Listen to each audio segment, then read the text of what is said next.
Welcome to today's episode of Places, People, Purpose. Today we're starting on a series of episodes that cover one of the most amazing natural phenomena in the world, the Grand Canyon. We can't wait to share the marvels of this special place with you, so let's get started. We will cover the Grand Canyon as three separate places, including the South Rim and the North Rim, which are both within the Grand Canyon National Park. We will also be exploring the West Rim of the canyon, which is situated on the Hualapai Reservation, about a 2-hour and 15-minute drive from Las Vegas, Nevada. Before we start, I'd like to recommend upfront a wonderful and comprehensive resource that I relied on in writing these podcasts, and that is the book titled Grand Canyon, The Complete Guide by James Kaiser. We would highly recommend this book to anyone who is either going to visit the Grand Canyon or would just like to learn more about this mesmerizing and special place. We have the book featured on the Our Favorites page of our website, placespeoplepurpose.com, if you'd like to get it. The Grand Canyon is one of the world's most renowned natural wonders and offers a breathtaking display of geological history and awe-inspiring vistas. The canyon is often described as a geological wonder, offering a fascinating glimpse into the Earth's history. The canyon was formed over millions of years by the erosional power of the Colorado River, which carved its way through layer upon layer of sedimentary rock. But there are also other geological processes that have taken place to form the present-day Grand Canyon. Let's delve a bit more into this geological marvel. Most of the rocks in the Grand Canyon are sedimentary rock, which formed at sea level. So a natural question is, how did these rocks end up several thousands of feet above sea level? The answer to this question has to do with the location of the Grand Canyon on the southwestern edge of the Colorado Plateau. The Colorado Plateau is 130,000 square miles large and is the second largest plateau in the world behind the Tibetan Plateau. The primary driving force behind the formation of the Colorado Plateau was tectonic uplift. We talked about tectonic forces in our early episodes about the formation of Panama. In this instance, the North American plate and the Pacific plate interacted along the western margin of North America. As the Pacific plate was pushed beneath the North American plate, it caused the continental crust to be uplifted and deformed.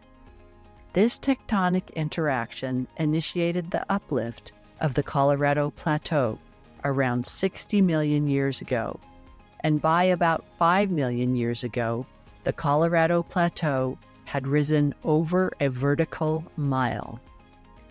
As the plateau rose in elevation, it led to increased precipitation, which, in turn, led to increased erosion. As the erosion slowly chipped away at the Colorado Plateau, it created one of the most beautiful and dramatic landscapes in the world. Not only are the layers of sedimentary rock beautiful, but they are amazingly well preserved and comprise 11 different layers of rock. The rock layers were formed chronologically, one on top of another, so that the rocks above are younger than the rocks below. The oldest rocks at the bottom of the canyon are comprised of Vishnu schist and Zoroaster granite. Vishnu schist was formed approximately 1.7 billion years ago, when intense heat and pressure transformed previously formed shale into schist. Approximately 200 million years later, magma shot up through cracks in the schist and cooled into beautiful veins of pink Zoroaster granite. Being the oldest rock in the canyon, the Vishnu schist and Zoroaster granite are located at the bottom of the canyon. Conversely, the youngest sedimentary rock, located at the top of the Grand Canyon, is the Kaibab limestone. Sedimentary rocks are formed from the accumulation and compression of sediments, meaning particles and materials that have been transported and deposited by various geological processes over time. Being the youngest sedimentary rock in the canyon, the Kaibab limestone is only 270 million years old. Let's now explore some more about the impact the Colorado River has had on the formation of the Grand Canyon. The Colorado River begins in the Rocky Mountains and runs through the desert southwest before ending in the Gulf of California in northwestern Mexico. As it runs through Arizona, it picks up enormous amounts of sediment along the way. This sediment is a mixture of gravel, silt, and clay, and the sediment scrapes along the bottom of the river and gradually etches away at the riverbed. In times of severe floods, large boulders rumble down the riverbed like thrown dice, and this exponentially increases the rate of erosion. On average, the erosion has decreased the height of the riverbed by 6.5 inches every 1,000 years. Over millions of years, the Grand Canyon has become one of the few places on Earth where you can view nearly 2 billion years of the Earth's history stacked up in layers in front of you. It's just amazing.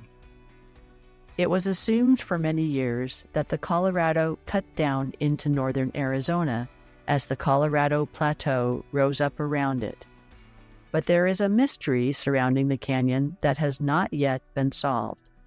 In the 1930s and 40s, geologists came to the surprising conclusion that the Colorado River did not always follow its present course, and it did not flow into the western Grand Canyon.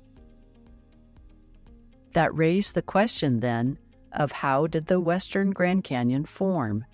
There is only a theory at this point that responds to this question.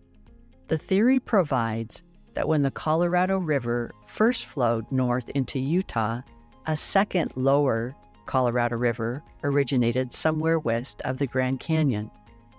Over time, the headwaters of the lower Colorado River eroded east until they reached the western edge of the Colorado Plateau.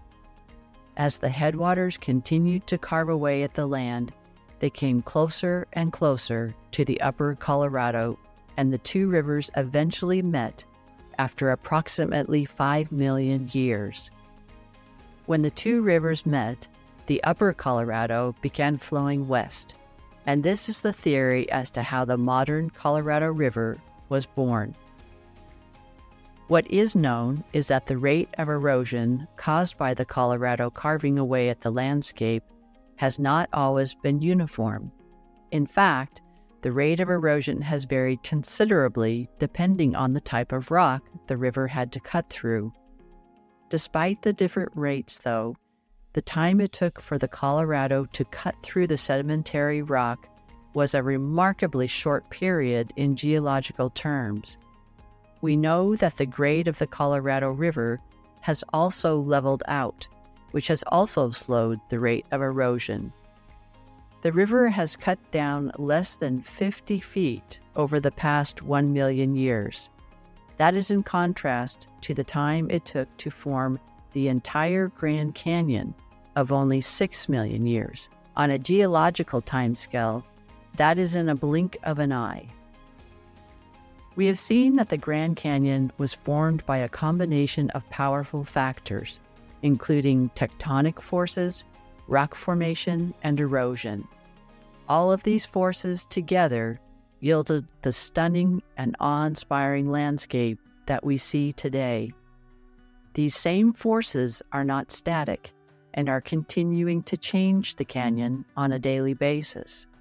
What is beyond a doubt is that the next several millions of years will change the canyon to something completely different than what we see today. We are indeed very lucky to be able to witness this amazing natural wonder when it is at such a remarkably beautiful state.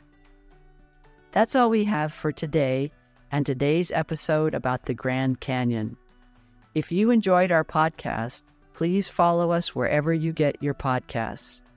Tomorrow, we will discover more exciting information about this amazing natural wonder. So join us for our next episode of Places, People, Purpose, where we create connections to our world.